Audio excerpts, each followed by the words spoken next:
Next example हमारे पास while से related है। अब हम व्हाइल लूप को प्रयोग करना सीखते हैं। व्हाइल के सबसे पहले एग्जांपल में हम सिंपल काउंटर प्रिंटिंग करवाते हैं। इसके लिए देखिए, सबसे पहले हमने दो हेडर फाइल्स इंक्लूड की, void main। यहाँ पे हमने सबसे पहले एक वेरिएबल लिया है c, जो कि इंटीजर डेटा टाइप का है, उसमें हमने एक स्टोर कर दिया। उसके पश्चात क्लियर स्क्रीन। यहाँ पे ये सेगमेंट हमारे लिए बहुत इंपॉर्टेंट है। while c less than equal to 10, जब तक c छोटा है या बराबर नहीं हो जाता 10 के, तब तक ये वाला इसका while वाला ब्लॉक एग्जीक्यूट होता रहे।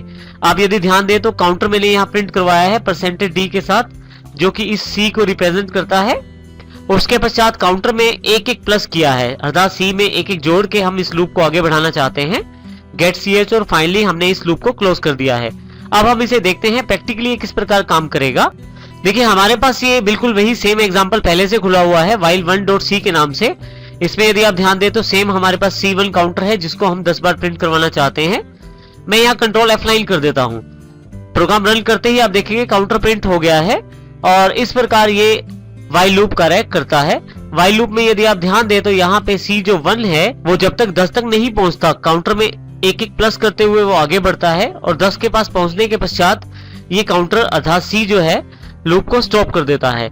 इस प्रकार हम while लूप का प्रयोग करते हैं। नेक्स्ट प्रोग्राम हमारे पास while2.c फाइल के रूप में है। इसमें यदि आप ध्यान से देखें तो हमने बिल्कुल वही एग्जांपल, टेबल वाला एग्जांपल प्रयोग किया है, जो हमने फॉर लूप के साथ प्रयोग किया था। देखिए, यहाँ सबसे पहले हम दो वेरिएबल डिक्लेयर करते हैं, एक num है और एक c है, दोनों इंटीजर डेटा टाइप के हैं। c में हमने 1 स्टोर कर दिया है। इसके पश्चात यूजर से एक नंबर मांगा जाता है जिसका वो टेबल बनाना चाहता है। scanf के जरिए वो नंबर num वेरिएबल में स्टोर किया जाता है। अब देखें, जो while लूप का स्ट्रक्चर यहाँ पे दिया गया है, इस प्रकार से जो while लूप का यहाँ स्ट्रक्चर दिया गया है, उसके अंतर्गत कंडीशन मेंशन की गई है। क्योंकि मुझे टेबल 10 तक चाहिए, तो इसके लिए मैं c को कंडीशन में 10 सेट कर देता हूँ, यानी कि जब तक c छोटा है या बराबर नहीं हो जाता 10 के, तो ये लूप एग्जीक्यूट होती रहे। printf में आप देखें, आपके पास यहाँ पे printf का मैसेज बिल्कुल फॉर लूप वाले मैसेज के अनुसार है। और फाइनली c++ जो हमारे पास यहाँ पे while लूप का इंक्रीमेंट है, और इसे मैं क्लोज कर देता हूँ लूप को, और गेट ch और void main को मैं क्लोज कर देता हूँ। अब हम इसका प्रैक्टिकल करके देखिए, कोडिंग बिल्कुल सेम है। यहाँ पे इसमें मेरे पास while2.c का प्रोग्राम मेरे पास ओपन है। अब मैं इसको कंट्रोल F9 करता हूँ यहाँ पे, और एक नंबर एंटर कर देता हूँ। मैं यहाँ पे 5 एंटर कर देता हूँ। देखिए, मेरे पास 5 का टेबल तैयार हो गया है। फिर से एंटर करके वापस आता हूँ। तो यदि आप देखें तो सिर्फ स्ट्रक्चर का फर्क है। हमने यहाँ while लूप को फॉर लूप से थोड़ा सा भिन्नता से प्रयोग किया है, और आउटपुट दोनों का बिल्कुल सेम है। इसका अर्थ ये है कि आप while या for जिसका भी चाहे प्रयोग कर सकते हैं। नेक्स्ट एग्जांपल हम पिक करते हैं do while1.c के रूप में। इसमें हम काउंटर प्रिंटिंग करते हैं। देखिए, हमारे पास यहाँ पे सारा जो प्रोग्राम है बिल्कुल सेम है, और बाकी काउंटर प्रिंटिंग प्रोग्राम्स के अकॉर्डिंग। और यहाँ पे c में सबसे पहले हमने 1 स्टोर कर दिया है, c इंटीजर वेरिएबल है। उसके पश्चात यहाँ पे यदि आप लूप का स्ट्रक्चर देखें, कुछ इस प्रकार से थोड़ा सा अलग है ये।